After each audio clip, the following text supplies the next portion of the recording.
Hey everyone, welcome back to my channel, The Peace I Give. My name is Isabella. I am a wife, a mother, and a full-time homemaker who depends on Jesus and strives towards a biblical way of life.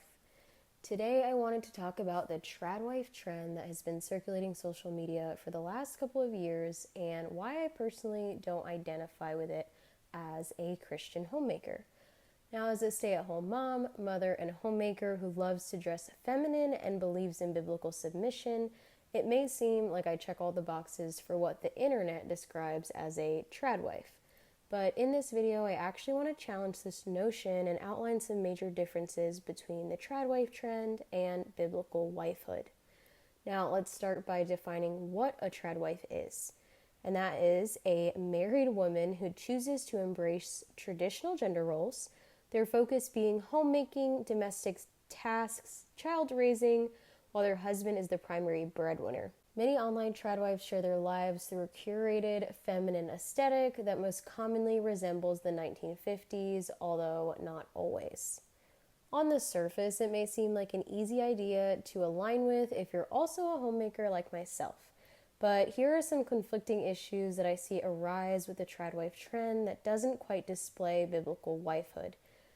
I consider the tradwife movement to be a fad more than a permanent way of life, even though the central claim is about returning to a traditional style of living. There are many things that keep it from holding true longevity or even traditionality. For starters, if an event happens that causes you to shift your dynamic, like your husband getting injured and now you're forced to be the breadwinner, you would very quickly lose the tradwife title. But if we're striving rather towards biblical wifehood, that's not something that can be stripped away from us when our life changes due to shifting circumstances. Holding on to being a tradwife is not going to sustain us, while being rooted in what God calls us to be as wives will. Now, when we talk about what's traditional, where are we really pulling from? The tradwife movement tends to idolize a snippet in time from American culture, namely the 1950s. But the stereotypical lifestyle of the 50s is vastly different from what we really see biblically. It also doesn't give us a good baseline for our morale or character. And I'm not saying that we can't be inspired by other periods in time. I know I am. But what I am saying, especially as Christian women, is that we need to be careful of what we're basing our marital structure on. Instead of trying to emulate culture, we should strive to emulate Christ and follow the callings He's put on our lives as women, wives, and mothers. Biblically speaking, women have always worked in one way or another, whether it be at home or in the fields. Laboring is a good God-given task, and it's something both men and women are called to practice. Although in many ways, the kind of labor we do differs because of the differences in our nature. We know that the hustle culture of today conflicts with our feminine cycle, which is why many of us are looking to opt out for a slower kind of life. Being a full-time homemaker has allowed me to structure my day the way I want to, be more intentional with the way I raise my son, make my family the priority, and even pursue creative outlets. Escaping the American workforce doesn't mean we're meant to sit idle, but rather allows us to utilize our time more wisely and purposefully. Taking care of the home, a family, supporting your husband, and raising children is very much hard and important work. It's not always soft, it's not always easy, but it is always worth it. A major criticism that the tradwife movement tends to receive is the fact that many of these wives are monetizing their online content and that it conflicts with the traditional values they say to practice. Now, to reflect on what we see in the Bible, God never prohibits wives from making an income for their family. In fact, historically speaking, many families ran businesses where husbands, wives, and even children worked alongside each other. But I do believe we see a clear outline of where our priorities should lie for both husband and wife. While we are free to make an income, our focus is meant to be on benefiting our family, not just ourselves with an ambitious career endeavor. Whether we are working full-time outside of the home as wives or as full-time homemakers with a side income or none at all, we should always be working towards the success of our family as a whole. We shouldn't be compromising our family's well-being for the sake of our career. Now, I know many of us are actively working towards ways with our husbands to establish a reliable income that allows both of us to be home with our families. We don't really idolize or favor this 1950s lifestyle of husband goes to work all day while mom stays home and instead are trying to escape it. I also believe there's a difference between making a side income that acts as bonus money and having a career that is necessary to support all the bills. While this video is about wives and not husbands, I will say I do believe God calls husbands to work with the same priority.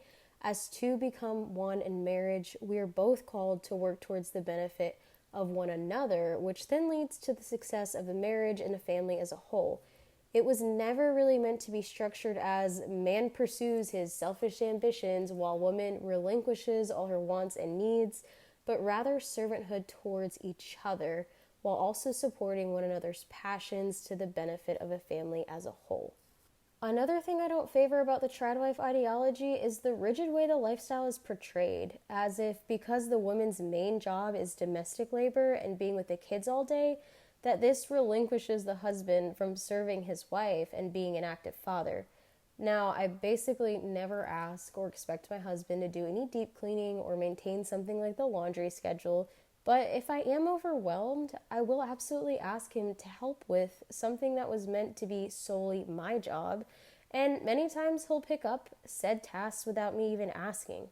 In a similar way, if my husband can't complete his usual tasks, or if his health were to be compromised and I had to pay the bills, I wouldn't hesitate to fulfill that need because it would take care of my family.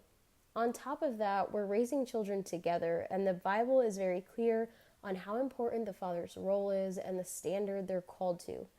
Even though I am doing the bulk of the child's care when he is away, this doesn't mean he stops being an active and involved father altogether.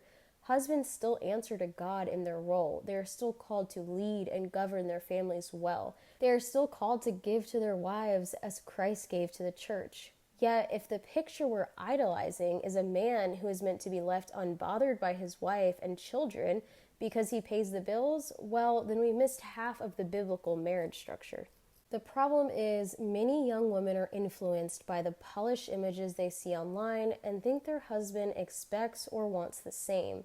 While still maintaining a biblical home structure, we are allowed many nuances in the way it plays out.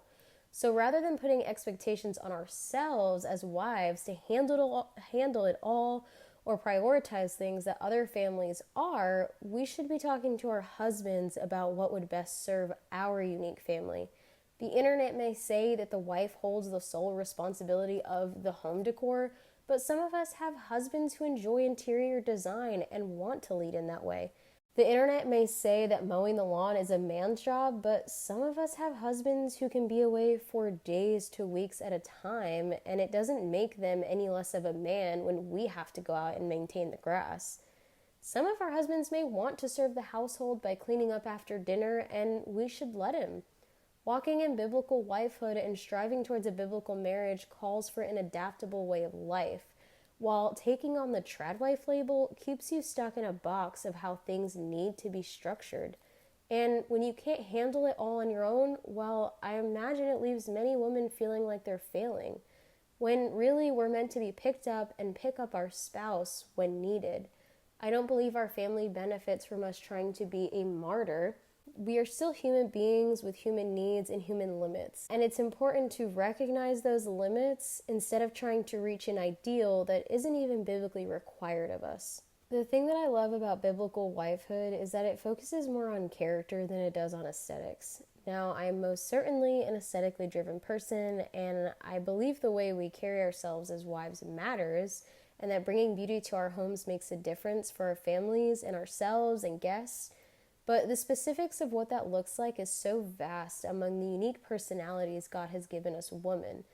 The specifics of what God calls us to can be achieved in so many different ways to what is best for our individual homes.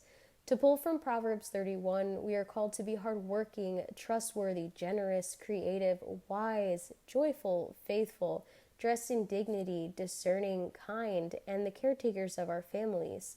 These are all beautiful traits that we get to strive towards as biblical women. with daily reliance on the Lord, and there are many of these that the Tradwife movement doesn't bring importance to.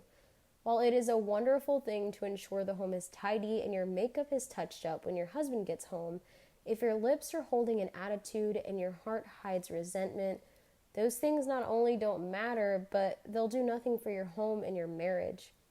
The fulfillment of such traits will not be brought about in the same exact ways for every wife, and that is, I believe, by design. I heard another Christian wife say something along the lines of, God chose you to be the wife and mother of your individual family, knowing and challenging your very specific strengths and weaknesses in serving their very distinctive needs. He's not shaping you to be like anyone else but Jesus. While there is more I could distinguish between the two, I will close off my thoughts by saying there are many ways we as biblical wives can seemingly emulate the Tradwife lifestyle, but in reality, we are striving towards very different ends. A biblical wife does not equal a full-time homemaker in a pretty dress and apron. While some of us are living this way, instead it looks like the prioritizing of our families in the ways they need it, working hard in the responsibilities God has given us, depending on the Lord to walk in the standards He has set for us as wives and mothers, and being sanctified every day to look more like Christ. This is what will truly uphold the test of time, the struggles in our marriages, the trials of motherhood, and the ever-changing circumstances of life. I'd love to keep the conversation going in the comments down below if you'd like to share your thoughts on any points I made or ones I didn't mention. With love, Isabella.